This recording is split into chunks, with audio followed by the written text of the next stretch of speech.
लोकसभा चुनावों में महाविकास आघाड़ी के अच्छे प्रदर्शन के बाद कांग्रेस ने आने वाले विधानसभा चुनावों के लिए कमर कस ली है। मुंबई में हुई बैठक में पार्टी ने तय ये किया है कि सीटों को लेकर सहयोगियों के साथ वैसा कोई कंफ्यूजन नहीं रहेगा जैसा लोकसभा चुनावों के वक्त हुआ था।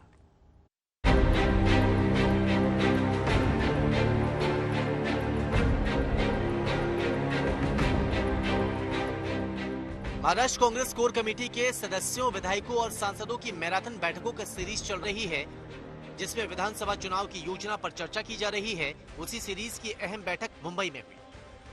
पार्टी के महासचिव केसी वेणुगोपाल और महाराष्ट्र चुनाव प्रभारी रमेश चन्नीथाला की मौजूदगी में कई अहम मुद्दों पर माथापच्ची हुई। सूत्रों के मुताबिक कांग्रेस के केंद्रीय नेताओं ने राज्य के नेताओं को साफ किया कि वो पार्टी के लिए अधिकतम सीटें मांगे, जहां उन्हें जीत का भरोसा हो। राज्य के नेताओं को सहयोगी दलों के किसी दबाव में नहीं आना चाहिए। तो महाराष्ट्र का अगर भौगोलिक स्थिति देखोगे और कांग्रेस महाराष्ट्र के हर गांव में, हर शहर में कांग्रेस को मानने वाला एक बड़ा वर्ग है।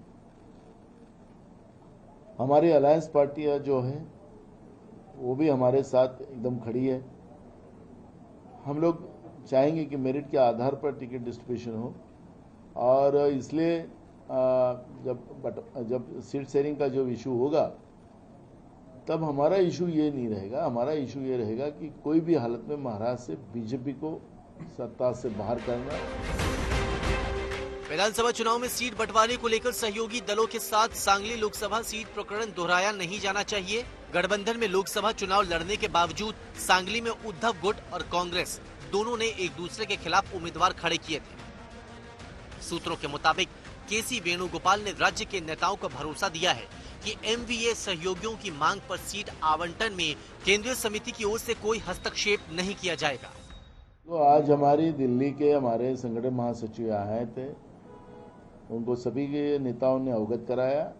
उन्होंने कहा कि जो भी डिस्कशन होगा वो महाराष्ट्र में होगा और महाराष्ट्र की डिस्कशन में यहीं पर ये सब इशू क्लोज होगा। बैठक में तय हुआ है कि कांग्रेस गठबंधन में 288 में से लगभग 125 सीटें जीतने का लक्ष्य तय करेगी। दूसरी ओर उद्धव गुट ने तय कर लिया है कि महाराष्ट्र के किस इलाके पर किस पार्टी की दावेदारी होनी चाहिए। महाराष्ट्र में 288 सीट्स है। सभी पार्टी को अधिकार है कि पूरे सीटों के ऊपर अपनी ताकत क्या है, हम कहाँ लड़ सकते हैं, उस बारे में असेसमेंट करके फाइनली जब हम तीन एक साथ बैठेंगे तो सीट का आदान प्रदान होगा। लेकिन हमेशा मुंबई शिवसेना का गढ़ रहा है। यहाँ की मुंबई महानगर पालिका हो, यहाँ ज़्यादा से ज़्यादा सीटें विधानसभा के और लोकसभा की हम जीतते आए हैं। तो जरूर जैसे विदर्भ में कांग्रेस को ज़्यादा सीटें मिलती है, पश्चिम महाराष्ट्र में राष्ट्रवादी कांग्रेस पवार साहब को ज़्यादा सीटें मिलती है। अपना अपना गढ़ होता है, अपना अपना प्रभाव होता है। तो मुंबई कोकण में शिवसेना का प्रभाव हमेशा रहा है, तो उस हिसाब से सीटों का बंटवारा आगे हो जाएगा। इस बीच सीटों की संख्या पर दावेदारी भी है तो मिलकर महायुति सरकार को सत्ता से बाहर करने के दावे भी है। People of Maharashtra will teach a lesson to the BJP people, the corrupt people. We are Congress party and the Mahavikas Aghadi will plan a good campaign, good narrative. Maharashtra will come with us. सबसे महत्वपूर्ण बात यह है कि हाल ही में हुए MLC चुनाव में क्रॉस वोटिंग के मुद्दे को केंद्रीय नेतृत्व ने गंभीरता से लिया है। बैठक में केसी वेणुगोपाल ने स्पष्ट किया है कि 7 नामों की पहचान की गई है जिन्होंने क्रॉस वोटिंग की और जल्द ही उन पर कार्रवाई की जाएगी।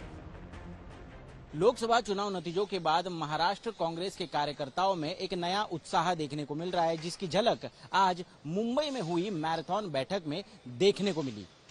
हालांकि सहयोगी दल शिवसेना और शरद पवार गुट के साथ आने वाले विधानसभा चुनाव लड़ने के लिए पार्टी तैयार है, लेकिन सीटों के बंटवारे को लेकर चर्चा किस तरह से होगी, इस पर अभी फैसला होना है।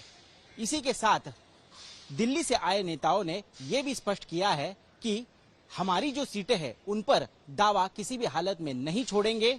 साथ ही साथ सहयोगी दलों ने अगर दिल्ली से दबाव बनाने की कोशिश की तो उस दबाव के सामने भी नहीं झुकना है। कैमरा पर्सन सचिन सावंत के साथ मैं ऋत्विक भालेकर, मुंबई, आज तक।